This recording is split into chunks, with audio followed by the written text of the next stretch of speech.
respectfully to Draymond Green, you are not accepting responsibility for what you didn't do.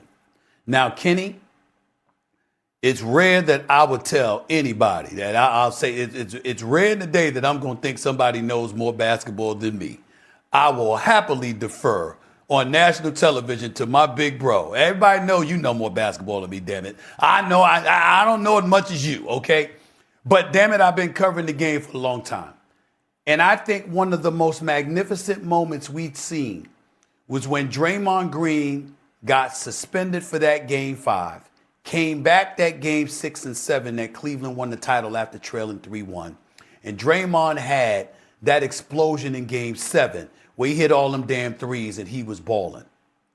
The fact of the matter is he's never shot that way again in his career. And repeatedly throughout the years, there has never been any evidence that he worked on to improve his jump shot. Now, regardless of what was transpiring schematically with Steve Kerr, we cannot count the number of times that defenses have sat back and dared Draymond Green to shoot open jump shots, and he did not convert. That is not the coach. That is you. And that's my only disagreement with him. I understand that schematically, if Steve Kerr could have, and maybe had he focused a little bit more on Draymond Green and opportunities, Draymond Green might have been a little bit better. But I am not about to sit here and blame a coach for you as a player having one opportunity after another, spanning years to improve jump shots, your jump shooting ability, and it never happened. That is my issue. I'm not challenging. Draymond is a brilliant basketball player. He's smart as hell. And I'm not challenging what he's saying about Steve Kerr in terms of schematics or anything like that. I'm saying the eye test showed us that on many, many occasions, regardless of what he said, he had ample opportunity to have better numbers offensively if he simply could make open shots from the perimeter. And he didn't do it repeatedly. That's not the coach. That's you. Well, there's two things. Dre's wilding. He's wilding right now. He is wilding right now because there's only two things where I'm from. There's only one question that I used to ask. The first question I got asked when I came into the house after a game was, "Did you win?" And when we ask him that question, he's going to say yes. And that's the biggest question. That's what makes you a Hall of Famer. Right. That's what makes you the great, an opportunity to have all of the success that you're having is that you won. And what you did was so valuable in the winning of the episode. So there's nothing that you could have done and that would have enhanced that. There's nothing that you could have done that enhanced that. Nothing Steve Kerr could have done to dim that light. Because I do remember, being a historian of watching guys grow. I do remember when Draymond Green made the Olympic team and he went up to Colangelo in the tryouts and he said, "Hey, I don't know if I'll make this team." And Colangelo said, "Why?" He said, "Because guys like me typically don't make Olympic teams." And that wasn't the case because he understood who he was. He's, at Michigan State, I think he averaged maybe like 16 at his senior year, 15, 16. Yeah. He is an all-around player. He is not a specialist. Right. So he doesn't have to be hindered. You are all-around player. You shouldn't have been hindered. He put you in your best light. He let you be an all-around player. Most people, he and Mark Jackson, we'll give Mark Jackson credit as well, would not allow your power forward to bring up the basketball and say, you run the point from the forward position. Very few players have ever done that in the history of basketball. Yes, he didn't hinder you. He actually enhanced, and he got the question answered when you walked in your house every day. Did you win? Yes, you did. And I don't Stephen A., Question. why say this? Question. Like, why? What benefit is there in saying your coach who you won 4 championships with hindered you? Why? Right. Why say this? Well, because Shay, that's how he feels. And what we can't do is, let's stay with me. We can't ask for people to be honest and candid, and then when they do it, we knock them for giving their honest and candid thoughts. To me, if we have the license to sit here and do a sports show every day talking about players and coaches, then players and coaches have the right to speak up for themselves. And so I don't have a problem with him speaking his truth. I'm just saying with Kenny, it's false. He was enhanced, number one. And number two, what he was deficient at is his responsibility. Steve Kerr puts the ball in his hands, and sure, it's to be a facilitator for others. But Kenny, tell me if I'm lying. In the process of creating opportunities for Steph Curry, for Klay Thompson for so many years, even when Kevin Durant was there and stuff like that, Draymond Green had ample opportunities to shoot the basketball enough to show that he could be a threat if he made those shots.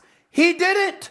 He didn't, to the point, and that's what happened. I'm not saying, listen, he made layups, he made cuts to the basket, he moved without the basketball, he set up other guys. He did practically everything else right.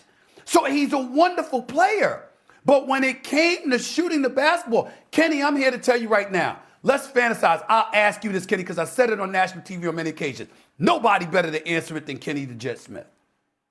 If Draymond Green was a formidable threat from the perimeter, are we talking 4 rings for Golden State? No, we're talking 6. At least 1 or 2 more. We talking 6. No, we're talking 6. That's my number. We're talking 6. That's my number. Because he did. That's right. Because the 6, one thing Jay. that what happened. 6. The one thing that happened with Draymond is. What if the Warriors are not just looking for another star? What if they are looking for the perfect defensive weapon to extend the Curry era? Man, Dub Nation, this one hits different, because when Draymond Green starts talking about Steve Kerr, about his role, about feeling like part of his offensive game was held back, you already know the whole league is going to stop and listen. And I get it, I really do. Draymond helped build this dynasty. 4 rings, defensive genius, point-forward chaos, the emotional engine, the guy who could scream, switch, pass, fight, organize, and somehow make Steph Curry even more dangerous. But aha, here's where it gets spicy. If Golden State is even thinking about a world where Draymond's time becomes part of a bigger conversation, then Herb Jones is exactly the type of name that makes Warriors fans sit up and say, wait a second, hold on, that actually makes sense. Because Herb Jones is not coming in to be Draymond Green 2.0. No. He is different. He is longer. He is quieter. He does not need the ball. He does not need 10 touches to feel important. He walks onto the floor and says, give me the toughest wing, give me the superstar, give me the dirty job. And for a team built around Stephen Curry, that matters. That matters a lot, because Steph does not need another player clogging the emotional space of the offense. Steph needs defenders who can run, cut, switch, survive playoff possessions, and let the ball breathe. Yeah, that is the part people miss. The Warriors do not just need talent, they need fit. They need oxygen. They need someone who can guard elite scorers without turning every possession into a debate. And listen, I am not saying Draymond is suddenly disposable. Come on now. That man is Warriors history walking in real time. But basketball is cold. The league does not care about memories when the Western Conference is getting younger, bigger, faster, and nastier. You saw it. Golden State cannot keep asking Steph to save every broken night with miracle threes and old dynasty magic. At some point, Mike Dunleavy and that front office have to ask the uncomfortable question, are we protecting the past, or are we giving Steph a real chance at one more run? And that is where Herb Jones becomes fascinating. Ooh, imagine this for a second. Steph flying off screens, the defense panicking, everybody watching the greatest shooter ever, and on the other end, Herb is picking up the opponent's best perimeter scorer from the jump. No drama, no extra noise, just pressure, just wingspan, just you are not comfortable tonight, my guy. That kind of player changes the temperature of a game. He does not have to average 20. He does not have to be on every highlight. He gives you playoff possessions. He gives you stops that feel like points. He gives Curry a little more room to breathe. And at this stage of Steph's career, that might be more valuable than people want to admit. Now, would New Orleans just hand him over? Absolutely not. Let's not be silly. Herb Jones has real value, and the Pelicans know it. Any report, any rumor, any trade idea has to be treated carefully. This is not confirmed. This is not done. But if sources are connecting Golden State to Herb, then Dub Nation has every reason to talk about it, because the logic is sitting right there in front of us. The Warriors need size, they need point-of-attack defense, they need less chaos around Steph, and they need a player who can help now without needing the entire offense rebuilt around him. Ooh, that is the sweet spot. The painful part is Draymond. Because if his name is involved in these conversations, it is not just a trade machine idea. It is emotional. It is dynasty DNA. It is Curry's brother in battle. It is the guy who knew where Steph wanted the ball before Steph even turned the corner. But maybe that is exactly why this conversation is so heavy. The Warriors are not choosing between respect and disrespect. They're choosing between sentiment and survival. And if the goal is one last serious title push with Curry, you cannot be afraid of hard decisions. My take? Herb Jones next to Steph Curry would be a Warriors-style move if the price is right. Not flashy, not loud, but nasty, smart, defensive, playoff-minded. The type of move that makes other teams say, oh no, Golden State still has a plan. And honestly, Dub Nation, that is the conclusion I keep coming back to.